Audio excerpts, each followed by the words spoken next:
It's been a little bit. Let's see if we remember how to still do this. Cue the intro. From the crypt,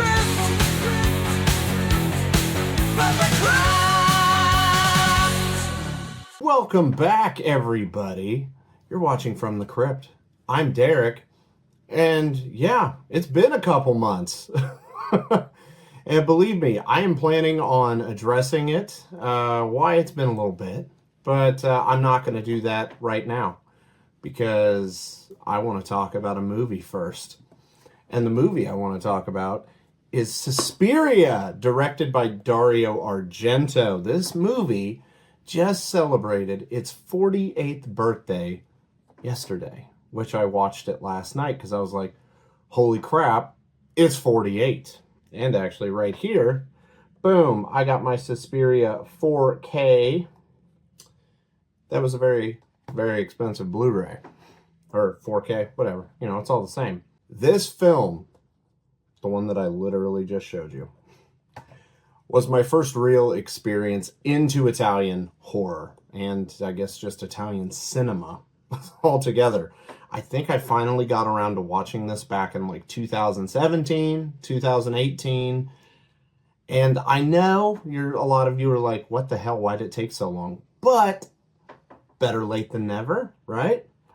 So before we get into everything, I got three things I got to cover first. One, if you are new to this whole From the Crypt channel and everything, if you would consider dropping a like on the video and consider subscribing, that would be super freaking cool, and Jacob and I would both appreciate it.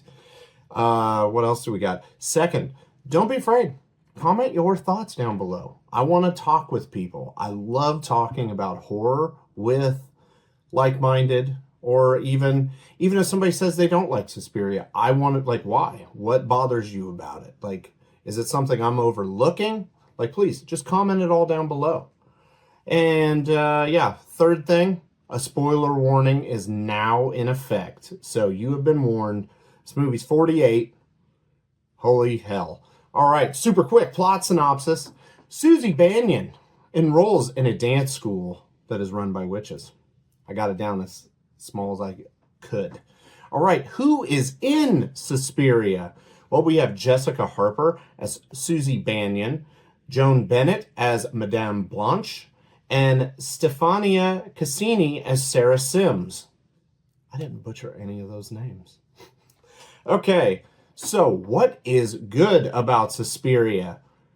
I could sum this up in one word, but we'll take the long way. We'll take the long way.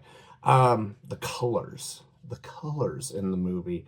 Like, I probably should go ahead and just like edit this video down and have it like turn bright red and then green so that there's more color in this, because I love just the color palette, how bright everything is. It's very aesthetically pleasing because, you know, if you look at the 2018 Suspiria remake, it is very drained and dull compared to this. Now, I'm not saying that's a bad thing by any means, because it is a completely different entity all on its own.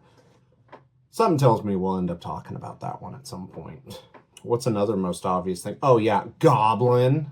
Like, the music in this movie, and just whenever Goblin teams with Argento, it's just perfect. It works, and it really sets the tone for the movies.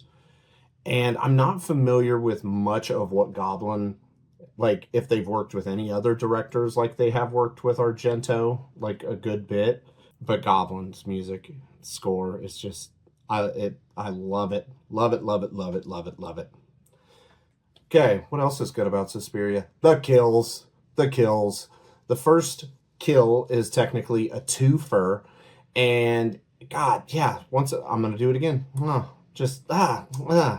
Love it. Like, girls just getting stabbed and then pulled through the thing, or the stained glass, and then her friends, you know, freaking out. And I mean, her freaking out's a little bit over the top, let's be honest about that, because she gives up, like, trying to kick that door in or rip it open when her friend's being attacked. and then it kind of goes batshit crazy, but in like the best batshit crazy way. And then, yeah, she's pulled through, hung after she's been stabbed X amount of times. And then the stained glass gets the friend at the bottom too. And you get that nice piece in the head. And it's got that bright red, like giallo blood. I don't know if that's its term, but that's just what I call it whenever I see, and I know I've referenced this in other reviews, like it works in Italian movies. Other movies, not so much. The dog. Let's talk about the dog and the blind man, because, I mean, it's basically hinted at that the chick who, kind of did the thing to Susie with the crystal, made her all weak, and then she eventually passed out. They did something to the dog and then played it up to be this big thing, so that way they could just, I guess, kill the blind pianist. But if I was that dog, I would kill that asshole too, because leaving him outside, really? Really? Like, it could be balls hot. It could be raining. You're going to leave the dog outside? No. That's asshole. Asshole. And just that whole scene, the way everything was set up with the blind man and the dog, absolutely fantastic. It's just like, where's it coming from? Where's it coming from? Nope, it's the dog. Great. Well done. What else do we got that's good? I mean, there's I just dub it the razor wire kill, where the girl, like, and I love the way it's shot too, because it's just so suspenseful. Got the razor ticking the lock, because it's like an old, I don't even want to know how old, like when they use those locks.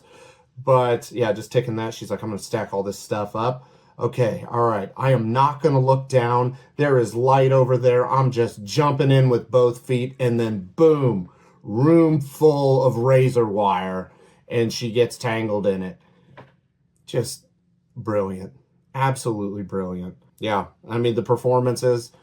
One thing that I have in what's bad, which let me just go ahead and dip into that, and somebody's like, oh God, this asshole, seriously, what's bad about Suspiria? Just pump it a second.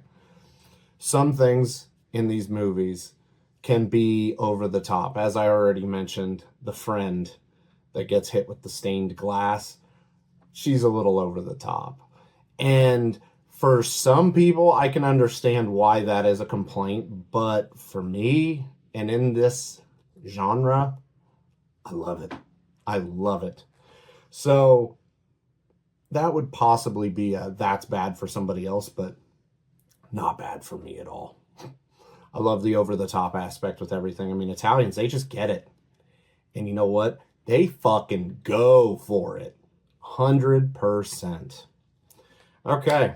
We'll just go ahead and move to rewatch, buy, and review. I'm sure everybody sees where this one's going. Would I rewatch this? Oh, hell yeah. Like, edit Stone Cold Steve Austin in right here, just doing some rattlers. Oh, hell yeah. Would I buy it? Like I said at the beginning, already have, and I'm very happy that I have this in my collection. What score would I give it? 10. It's a fucking masterpiece.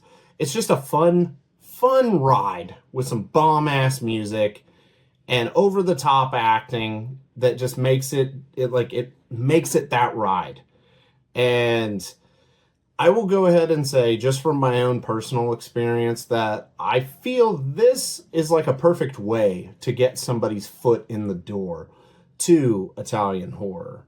Because, I mean, that is how it happened for me. You know, this led to many other things. Now, my buddy Matt, shout out to Matt, he has recommended me a bunch of giallos to check out, which I will be at some point, but, you know, life is life, and Alien Earth just came out, and I've already got hundreds of other things, but there are a couple that he told me that I am definitely going to watch, like, hopefully tonight. But we'll see. But it's a good way to get in there. You know, you get a little bit of everything in it, and it's not so over the top like some of the stuff I've seen that it's like, holy shit, what am I even doing? Okay. Now, that will do it for the review, guys. And if you are still here, I appreciate it so much. And I will take this time to talk about what's been going on the last couple months, because I have had some reviews come out here and there, and those were pre-recorded, but I started my rad tech program at school, which, to give everybody an update, it is going really, really good. I put more pressure on myself than what I honestly need to. So between just general upkeep of our house, I've got a 5-year-old who just started kindergarten today, and everything, just having the energy, not even like having the time, just having the energy to be able to do things was I was hindered. But, no regrets by any means. This is what I want to do. And that's no way saying like I'm going to stop doing this, because I'm gonna have to sack up and find the energy in different ways. If anybody is still watching, please comment down below, let me know, because I've thought about maybe doing like like just talking. Like it could be live, it could be shorts, it could be just random, like just because I've got quite a bit of a drive to and from school. So I'm either listening to audio notes, podcasts, or, jamming out something fierce. If people are like, yeah, do a car ride review or something like that, I would definitely be inclined to at least give it a shot and see. So yeah, and honestly, if anybody has any suggestions, by all means, drop them down below, because we will do our best to make it happen. Sorry, kind of spaced out there for a second. But yeah, that's going to do it for everything now, officially, guys. Suspiria and my explanation for the 2-month absence, which that ain't going to happen again. I will definitely get something out on a much more consistent basis. Trust me. Like, sub, comment, all that fun stuff. And yeah, until next time, you guys have a good one. Cue that outro.